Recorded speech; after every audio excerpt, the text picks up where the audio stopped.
All right, brother, state your name. Let them know you on Knikaveli TV.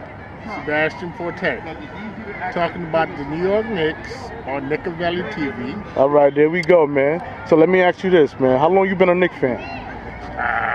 30, 40 years. Yeah? Yeah. Okay, and who's your favorite player that was on the Knicks? I would say Willis Reed. Willis Reed? What you liked about Willis Reed game?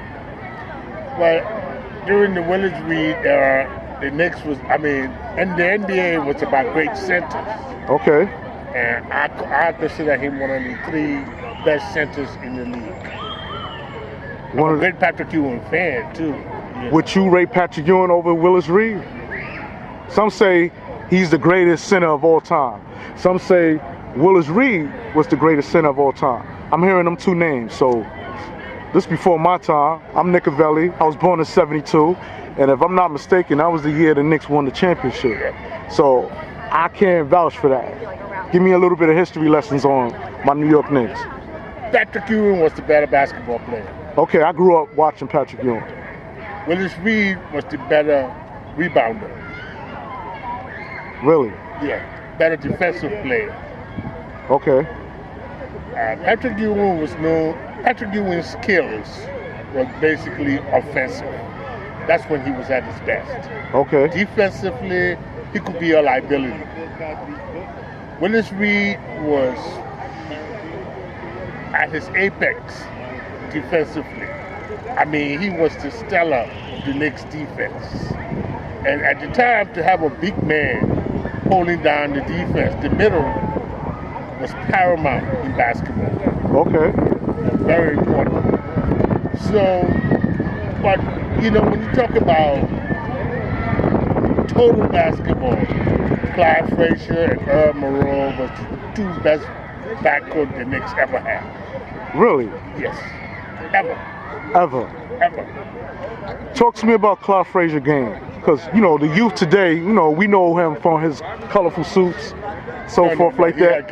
He had game. He had game. Talk about them games, man. I'm talking about, I talk about the perfection of the point guard. Okay. Which is not only dishing out the basketball, but managing the game. See, most of the young players today don't know about managing the game. Okay. They just know about crunch time, 4th quarter, but managing the game, giving the ball to the player that's hottest at any point in the game, and to also control the offensive player, the other point guard on defense. Earl Monroe was a little bit shaky on defense, but Clyde was all defense. And he helped him out by doubling. They used to double down a lot on Clyde, and he enjoyed that because he could play defense under the basket, on top of the key, anywhere on the floor. And I don't see the defensive responsibility that the offensive players have today, the point guards. They don't have that responsibility. They don't know how to handle the other guys. So you don't see no point guard on the Knicks today that was able to move the ball up and down the court like Clyde FRAZIER? No, never have. Stephon Marbury? Nah, offense only. What about Derrick Rose when he played for the Knicks? No. Derrick Rose was not a game manager. See, for me, the point guard is the game manager. He's the coach on the court. Under the coach? He's the coach on the court? Yeah, he's the coach on the court. He knows why certain players are in the game at certain time. And he knows who to give the ball to. See, it takes a lot of responsibility, but it takes knowing the game too.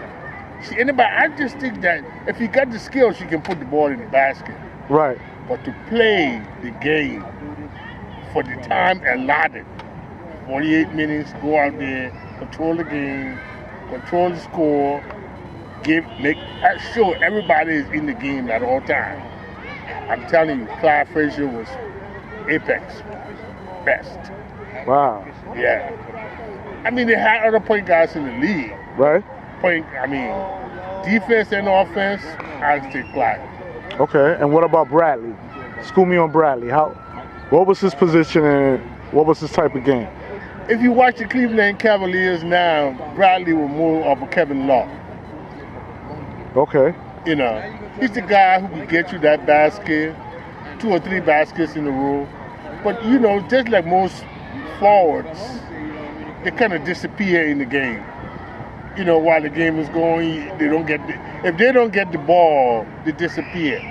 Okay. You know, Bradley was, but I think the best thing about the Knicks was that the Knicks had a great bench in the 70s. You know, the Knicks didn't have a great bench.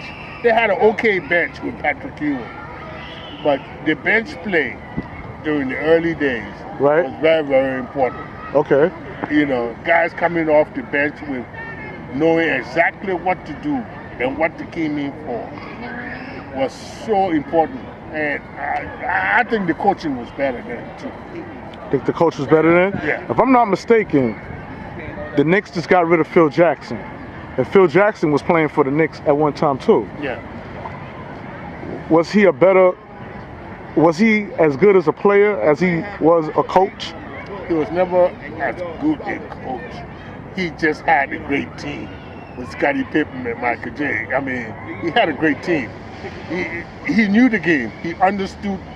Phil Jackson understood the talent and what he wanted to accomplish. And he got the talent to accomplish what he needed to accomplish and got it done. As a manager, I don't think he was a great manager. As a coach? As a coach, he was good. As a manager, no. As a player, he was decent. He was decent? Yeah. Wasn't all that? No, never was all of that. He was a great hustler.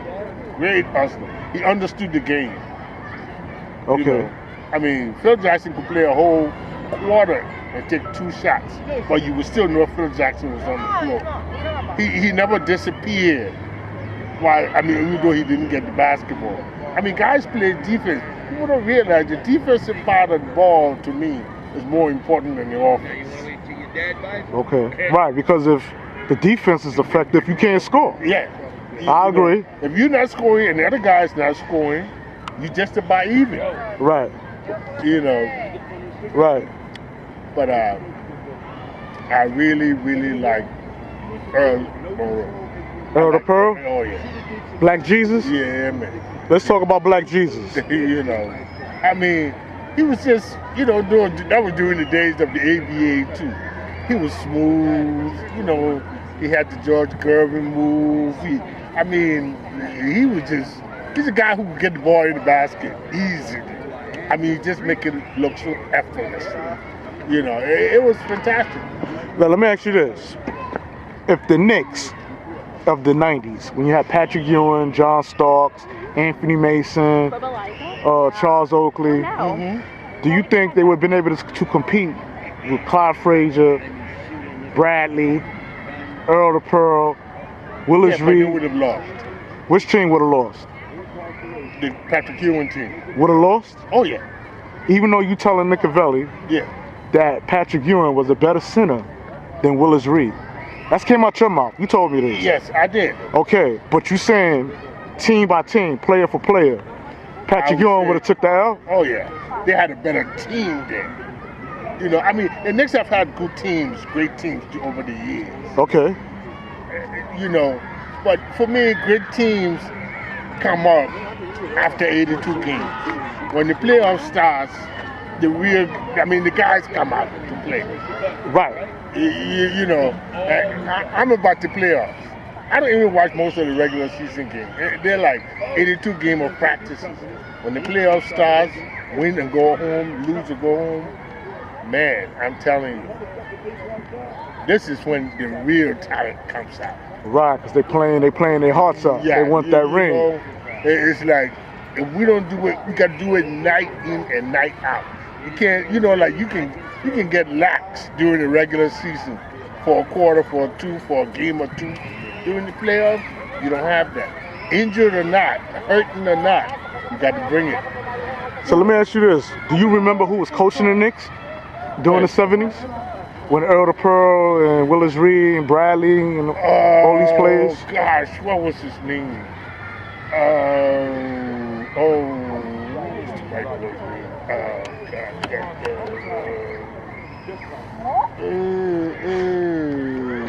A, B, C, D, E. Greer? Richard Sullivan?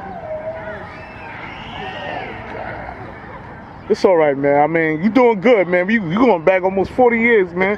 And you schooling Knikaveli, all right? Because I was a thoughts and my pop's nuts, you know. I don't know, so I'm learning, man. I thought Pat Riley was a great coach. Yeah? Yeah. I thought Pat Riley did a great job with the team that he had. Okay. You know, I just think that they let him down, really. I mean, the team was ready to perform in the playoffs. They just didn't live up to it. I think that Stephon Marbury would have made such a big difference to the Knicks being a championship team, really, if he had played a little defense. Okay. You know. Yeah, he's big out in Europe. You know that, right? Oh, yeah, because they don't really do much defense in Europe. You know, I mean, come on, the NBA is the NBA. You know, I mean, this is how we flow for some hard-working brothers. Right. You know, that's the game right there, NBA. You know, when you go to Europe and stuff like that, that's just, you know, that's reaching out and practicing, really. Okay. Well, let me ask you. King was a great name. Okay. Let me talk more about coaching of today's Knicks. What you think about Jeff Hornacek coaching the Knicks? Think he's a good coach, or do you think they need to get rid of him and get somebody else to play for the organization? They're going to get rid of him when they get the players. You see, I think he's a good coach for a mediocre team. I mean, you know, why? You know what I'm saying? You got to get the talent in-house first. Right. Then you get the coach to manage the talent. I don't think that he's a bad coach for the talent that he has. I mean, Porzingis and Melo, for me, Melo was lazy. You know. You think Melo was lazy? Oh, yeah. Why you say that? Because, look. Hold on, before you go there, right? You think he was lazy, or you think he was just being lazy because he wasn't happy? You know, Phil Jackson never wanted Melo with the Knicks. He tried to trade a man for a bag of potato chips. Look, man. I could go on and on and on. No, look. Listen to me, brother.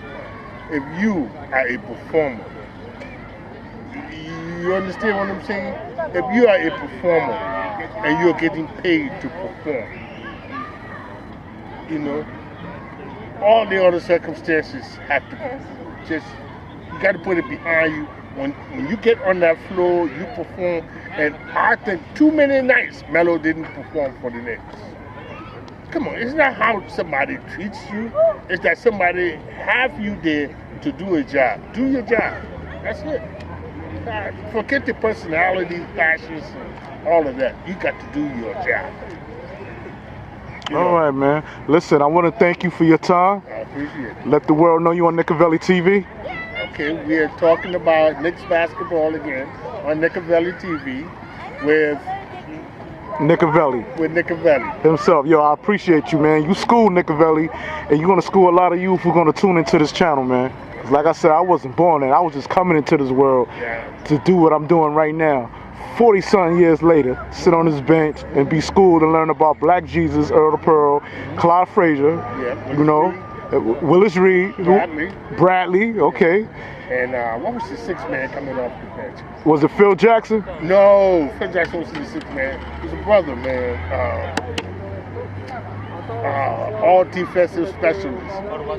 Gosh. I can't go back that far. It's all good, man. But I just want to say I appreciate you, man. All right? Peace out, man. On Knikaveli TV. One love.